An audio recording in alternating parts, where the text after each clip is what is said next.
Hi, Tara here to do my video presentation for the socio-ecological model for public health 400S. I was in a group with Anna, Gracie, and Carly, and we chose to do our model on alcohol abuse.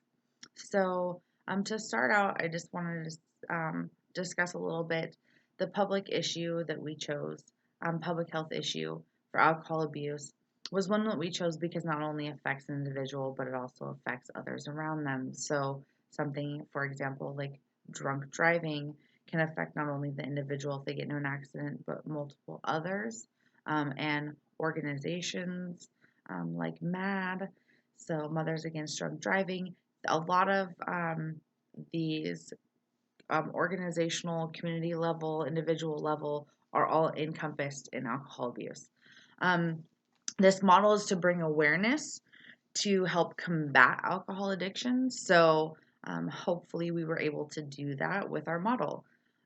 Just a little bit of overview. So, for our topics, the model is included for individual, interpersonal, organizational, community, and public policy. Um, the individual is more geared towards having someone take the step forward and saying, "Hey, I have a problem." Um, Being able to focus on their life goals, being able to set these goals and make recovery an important part of those goals.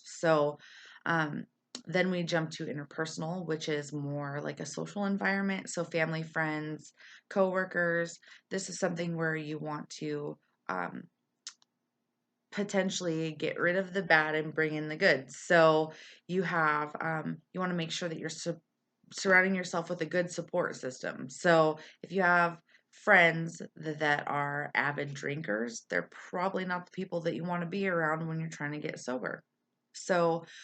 Things like that, a good support system, even sober friends that you can call when you just need to talk, because um, going through a recovery from an addiction can be very difficult and feel lonely at times.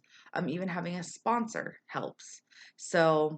When you're going to AA meetings, getting a sponsor that you can call anytime, day or night, and just talk about things that may be triggering you is a great start.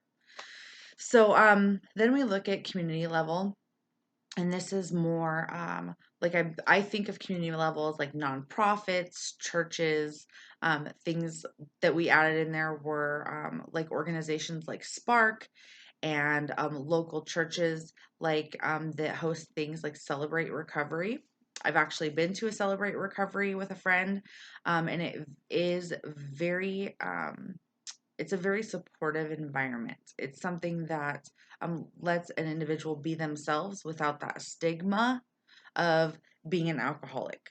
So, um, things like that focus on helping people set their goals. They focus on helping people deal with their addiction financially and just get the resources they need to really have a good head start towards their sobriety.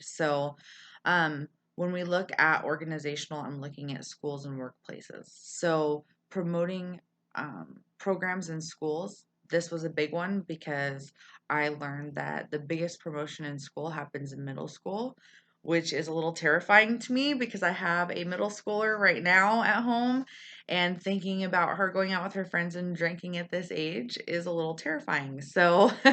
But I do see where it is smart to start in middle school because this is where peer pressure really kicks in, and peers are a big part of your life. That social environment of middle school really kind of jump starts everything.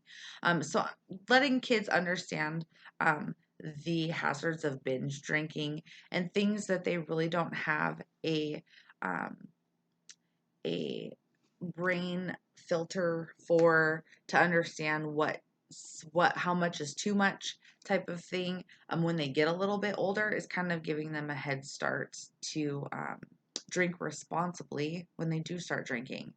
Another thing is workplace. So health promotions in workplaces, like we do a health promotion where we do the biggest loser every year. where the people that lose the most weight win some crazy prize, and we have a bunch of people in my work environment that are very, what's the word I want to use?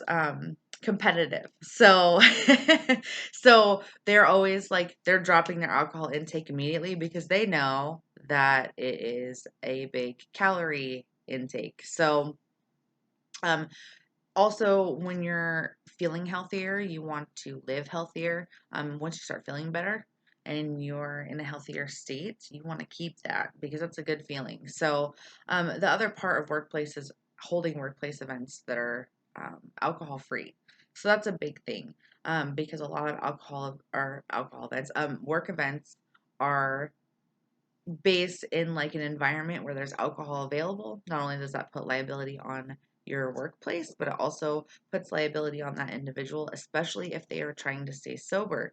So a lot of the times your coworkers might not know that you have a problem with alcohol addiction, but um, it will cause a big problem for you and promote triggers to happen when you're around that in a big social environment. So um, last but not least is policy.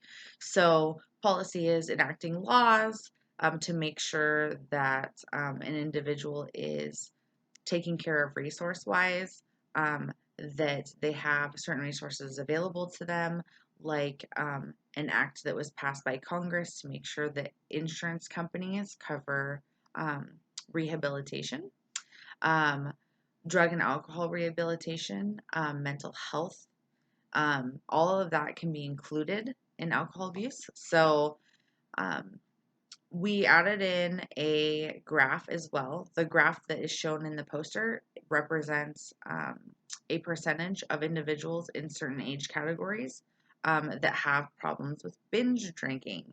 So that was a little bit of an eye opener because there's a lot more binge drinkers at a younger age than I initially suspected. So, um, I just wanted to finish off by saying that the socio-ecological model I have learned by doing this poster project um, directly is interlinked. So all of these subheadings inside of this model all are interlinked to one another. You have an individual interlinked with their community, and the schools interlinked with the community. And so it's all kind of linked together, and I think it's very cool that all of these separate headings can work together to promote sobriety for an individual. Thank you and have a great day.